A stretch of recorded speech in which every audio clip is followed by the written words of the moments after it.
Morning, everybody. Our group, we talked about around the business community, and one of the first ones we brought up was the challenge, bringing new ideas and new processes to the older workforce and new workforce, so bringing that servant leadership concept throughout the old and new in the business workplace. When you make your changes long-term for the servant leadership principles, so it takes time. It's an ongoing process. It's not going to be something somebody can today walk in. Even if servant leadership is in the business, it takes time for those people coming into the business to see that.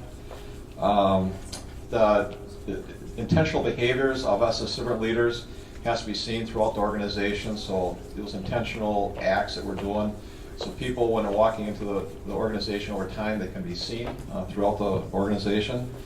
And when conflicts arise, that we're looking at conflicts in a creative way and looking at how that person got brought up by one of the speakers this morning about when you do have conflict, that those are involved in the conflict, that you look past that specific of the conflict in the concept of servant leadership and how those tenets can be applied to solving that conflict problem. So that's what our group had, so thank you. So our group here, we talked about how servant leadership, it's nice to have a name for it, but it's obviously not necessary. We've all talked about our companies having that culture without realizing what that culture was. But moving forward, it's nice to have a name for it when trying to teach others. We also talked about identifying times when we start to step into that command and control moment. We learn by our mistakes. We will fail at times, but as long as we're moving forward and learning, that's what matters.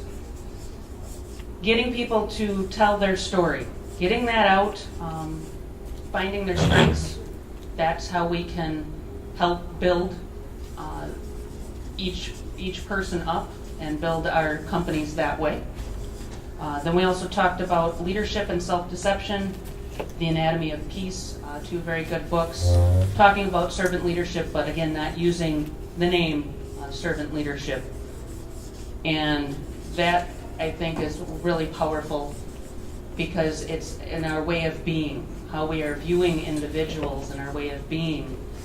You can do any behavior, but if you're not seeing people as people, you're not going to get anywhere. Hi. Our group, we had several points, 12 to be exact. First one was try to help everyone on your staff love their job. It's important to have that encouragement and that sense of belonging for each of your employees and your staff. Leadership is not always rainbows and lollipops. It sometimes can be very uncomfortable. It's uncomfortable sometimes to have to do the correcting, and it's with someone who has a sensitive nature about themselves or whatever. You still have to do the correcting, so it can become uncomfortable because you still have to lead anyway. No prima donnas here. I can't be the prima. I have to get my hands dirty too. And that's what people have to do as a team. We like the part about mentoring and having a buddy up, sideways, and down. We talked about you can't build community by sitting at your desk. And we get comfortable with that, but we have to sometimes leave our desk and leave ourselves open so we can have conversation that might be enriching to help us figure out a problem that we were going through or a better way to reach someone. We've lost the old school ways of building community, having the bowling league, etc. We need to slow down and walk around more. Again, get away from your desk and walk around and be with people. Put the cell phone down. Stop the social media addiction. Because all we do is walk around doing this or texting, and we're not speaking and listening to each other. Model the right behavior. If I'm leading and I want you to step up, I have to step up my game as well as I lead. Blend together the work world and the personal world as a leader. Care about your staff's personal struggles and goals. Give yourself time to collect yourself as a leader. Put on your oxygen mask first before trying to help others. So what we're saying is you should allow yourself time. If you have to be working at 8 o'clock, You don't walk in the door at 8 o'clock. You walk in before that so you can collect yourself and come into the room. Compassion is essential to understand the pain and suffering of others. One of the things when said about uncomfortable, this is a phrase I give my students. If you want to be a servant leader, you must have the greed for excessive pain. Isn't that true? You're going to suffer. Servant leadership is most powerful in times of trouble. Third, it is successful and significant, but as we saw in each of our presenters today, at a certain point in their life, they surrendered to a power greater than themselves. What we learned from this morning from Mike, enthusiasm, engagement, and empathy. 3 E's that are essential. The toughest part about being a leader is to tell the truth every day. And sometimes it's not pleasant. And finally, caring takes courage, and leadership needs to be reflective. A leader needs time for reflection. We went off of kind of a little tangent and really started talking about company and values. Really a lot of central discussion on values and where we learned them. Learning the family values at the dinner table, which was asking and sharing and listening and making sure that you spent time together with family. So we extended that out into the employees. And so you have to engage your employees, sharing stories, and having your employees have a stake in the game, whether it's ownership in the company or at least some sort of ownership in the project that they're working on. And then with the employees in that learning and sharing is also reinforcing culture. And so we looked at it also from a standpoint as leaders being stewards. We're stewards of the company assets, but at the same time that we're shepherd of the staff and the culture. We talked about a lot, but I build it down to 5. Listening is critical. It's a skill that has to be learned. We talked about how we've grown in that over time. And I think as Rick talked about earlier, how there's infinite amount of steps, and it's something we're always striving to in building the culture. It's something we always strive to do as well. I thought of a friend of mine who taught me, or said this, he said, seek to understand first before seeking to be understood. And I think how often we got that in reversal. We're always seeking to be understood, then first seeking to understand. The importance of investing in people, continuing to build the culture and sharing the values. The importance of building a relationship. There's a variety of things that we do, whether it be electric or printing or whatever. There's other people that do those things too, but what is it that sets you apart? And we were talking about our table, it's often what sets you apart is the relationship. And as I'm talking about this, I just think, has anyone ever been to the shoebox in Black Earth? Okay, why in the world do I drive all the way out to Black Earth to get shoes? Anybody sells shoes. When you walk through that door, you are the customer, and they take care of you like nobody else, and they have everything in size. You get a dress shoe, tennis shoe. And so what is it that sets us apart in that relationship, not just with our customers, but the vendors and those people as well? Identifying your core values is critical, and I think it's twofold. We talked about not just as a company, but you yourself identifying your core values. Have you ever taken a step to think about who am I and what drives me, and then how does that fit within the people around me? And then accountability. I think is very challenging, but we have to be consistent, and if we don't keep people accountable, I think everybody wants accountability, but if we're not consistent, it creates a lot of problems.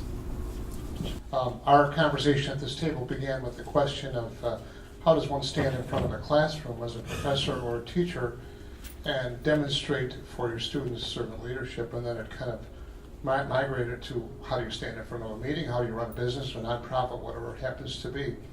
So we talked about things like one, taking responsibility, demonstrating transparency to these students, demanding respect in the classroom, promoting teamwork in your classroom or in your business, and finally, not finally, but one of the key points as pointed out earlier was the integrity factor, and that is 100% integrity at all times, demonstrating that for your students and the folks that you work with.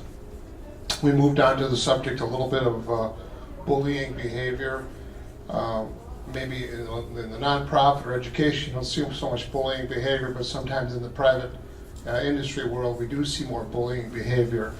And so one of the points that came up today was the zero tolerance, and we need to demonstrate zero tolerance for bullying behavior in the workplace and in schools for that matter. And part of getting the zero tolerance message out there is to model good behavior. And finally, we all agreed that this work we're trying to do here is very difficult and challenging work, and that's why it's work. We need to. One of the things I learned early on was to model, mentor, and manage people in a servant leadership way. But it's challenging to get up and do it well each day. So thank you. Our group talked about communication in general. Build your businesses with truth to everyone. Be truthful every day. Go through conflicts as a team to find the root cause and the solutions. Don't just try to solve it yourself. Try to work with others, work together, hear other thoughts, what other people have to say. Discuss with your teams your wants and needs. Schedule time to discuss the values of that, weekly, monthly, whatever it takes, whatever is appropriate. Be true to your values, even through rough times. There's certain times where even corporate can come down and throw different things at you, and you gotta sometimes stick to your values and what you truly believe is working or you're building towards. Explain values during the hiring process. Try to create the culture from the beginning. Find the right candidates from the beginning. Make sure they're the right fit. Take time to show appreciation to team members. We sent out, one gentleman that had to leave, sent out an email to 20, 30 people, just saying, hey, good job, so-and-so did this, and take time to, shoot them a quick reply, and then everyone on that team saw that, and they also continued to reply back saying, congratulations, nice work, just another thing to get you by through each day. And then really get past the command and control personalities, try to.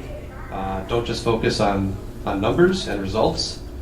Promote others because of their leadership and ability to do the work with others, as well as the results. We had 3 conversations at our table. And the first one was about conscious capitalism in the context of the values in business. Should it be stakeholders or shareholders? And where we led it or directed the conversation was that servant leaders take care of employees first, and profit is a product of what you do well, and you do it through people. And they can't just be eyewash. And that theme carried on, and we described how business needs to be sustainable just as servant leadership. And so spreading the news and reinvigorating a sincere servant leadership effort, you have to make it a way of life and not just a chartered experience. And we followed up with, our first conversation was just learning a little bit more about Dr. Spencer and her life story of servant leadership.